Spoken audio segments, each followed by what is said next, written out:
আমি সরকারকে বলবো, যেহেতু আপনারা বারবার করে আপনারা ঘোষণা দিচ্ছেন, জুলাই সনদ অক্ষরে অক্ষরে আপনারা বাস্তবায়ন করবেন।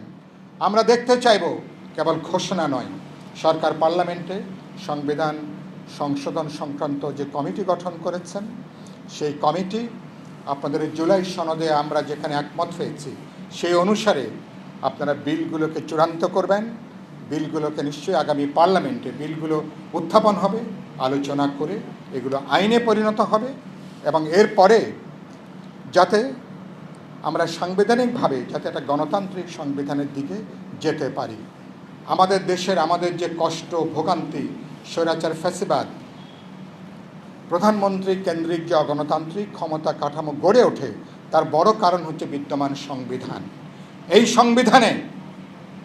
সংবিধানের একটা অগণতান্ত্রিক যে ধারাগুলো আমরা চেষ্টা করেছি জুলাই সনদে, সবটা পারা যায়নি।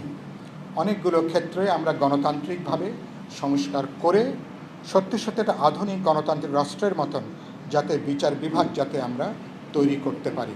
আমি আশা করব সরকার কোনো অজুহাত না দেখিয়ে, কোনো কারণ না দেখিয়ে, কোনো ঠুনকো যুক্তি হাজির না করে সত্যি সত্যি অক্ষরে অক্ষরে তাদের কমিটমেন্ট, তাদের অঙ্গীকার, দেশবাসীকে দেওয়া যে বক্তব্য, সেই অনুসারে বিচার বিভাগকে সংস্কার করা, তার একটা যে গণতান্ত্রিক রূপান্তর, সেই রূপান্তরটা সম্পন্ন হবে। আমরা কথা খুব পরিষ্কার, আমি এখন যেখানে যাচ্ছি মানুষ আমাকে অভিযুক্ত করছে, ভাই আমরা কি মবের শাসন দেখব নাকি আমরা আইনের শাসন দেখব? আমি পরিষ্কার করে বলেছি যে ইউনূসের সরকারের আমলে বারবার করে বলবার পরেও আমরা মবের সন্ত্রাস আমরা বন্ধ করতে পারিনি, কিন্তু 12ই ফেব্রুয়ারি নির্বাচন, বিএনপির বিপুল বিজয়, মানুষের বিশাল ম্যান্ডেট হওয়ার পরে, বিএনপি সরকার গঠন করার পরে এখন নিশ্চয়ই আমরা দেশে মবের কোনো রাজত্ব, মবের কোনো শাসন দেখতে চাইব না। এখন আমরা আইনের শাসন দেখতে চাইব, এখন আমরা গণতান্ত্রিক শাসন দেখতে চাইব, দায়বদ্ধ জবাবদিহিমূলক শাসন দেখতে চাইব।